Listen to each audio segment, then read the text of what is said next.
A ver, ¿qué pasa cuando el nombre que usas todos los días, el que conoce tu familia, tus amigos, simplemente no es el que está en tus documentos oficiales?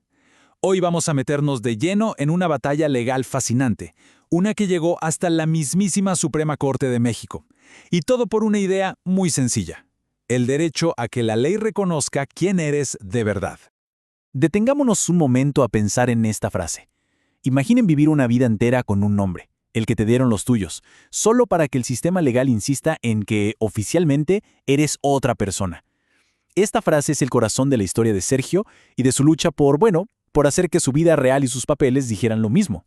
Para entender bien de qué va todo esto, aquí están los dos nombres que chocaron. Oficialmente, su nombre legal es Sergio Herrera Portillo. Pero en la vida real, en el día a día, él fue creado por su mamá y el esposo de ella, Adolfo Luján Martínez. Es que nunca tuvo contacto con su padre biológico.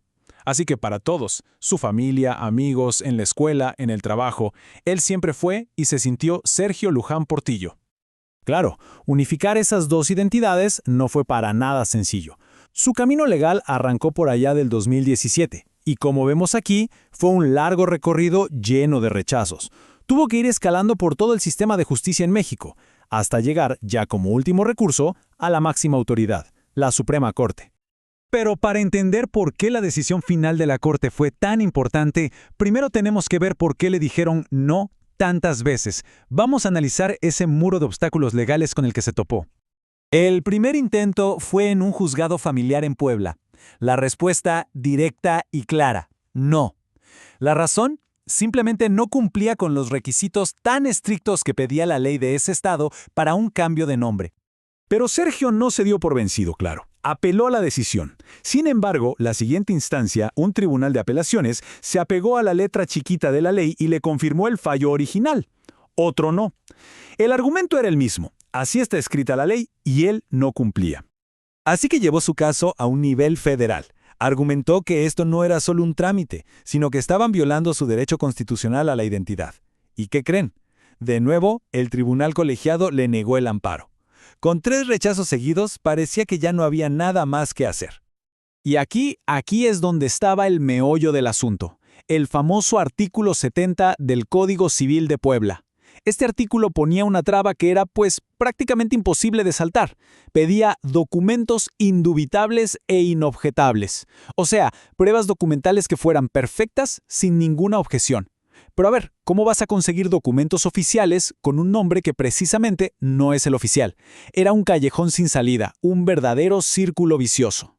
Y así, con este panorama, el caso llega a la Suprema Corte. Y ya no se trataba solo de una ley de Puebla, sino de un problema mucho más grande, a nivel constitucional. La Corte tuvo que analizar todo desde otra perspectiva, haciéndose 2 preguntas fundamentales sobre lo que significa el derecho a la identidad. La primera gran pregunta era sobre la autonomía personal. Es decir, ¿basta con que una persona quiera que su nombre legal sea el mismo que usa en su vida? ¿O el Estado tiene un interés más grande en mantener los registros como están para que haya orden? Y la segunda pregunta, que quizá es la más importante de todas: ¿qué pasa cuando una ley te da un derecho en el papel, pero en la práctica te pide requisitos tan difíciles que casi nadie puede cumplirlos? ¿Eso es siquiera constitucional?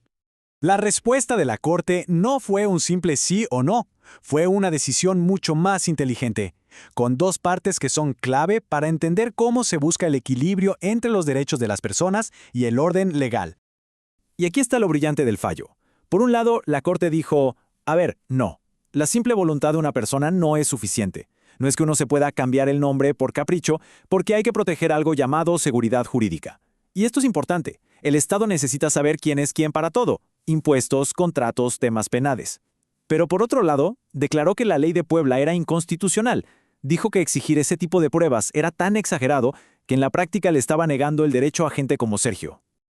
Lo interesante es cómo llegaron a esa conclusión. Usaron una herramienta que se llama test de proporcionalidad.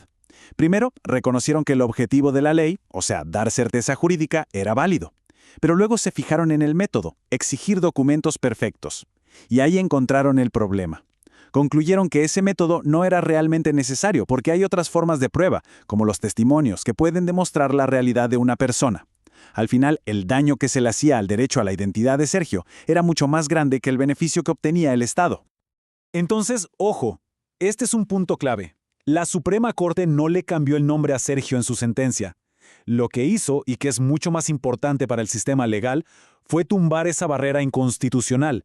Le ordenó al tribunal colegiado que volviera a estudiar el caso, pero ahora sí tomando en cuenta todas las pruebas que Sergio presentó, sin la absurda exigencia de los documentos indubitables.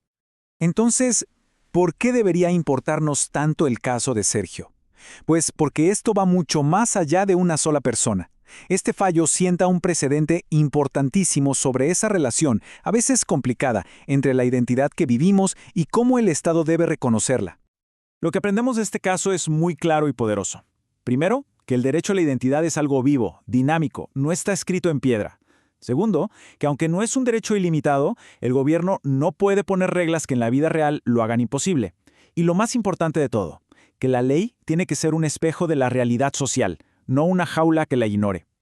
Al final, toda esta historia de Sergio nos deja con una pregunta muy potente, que va más allá de los juzgados y las leyes. ¿Qué es lo que de verdad define nuestra identidad? ¿Un registro en un papel o la realidad que construimos y vivimos todos los días?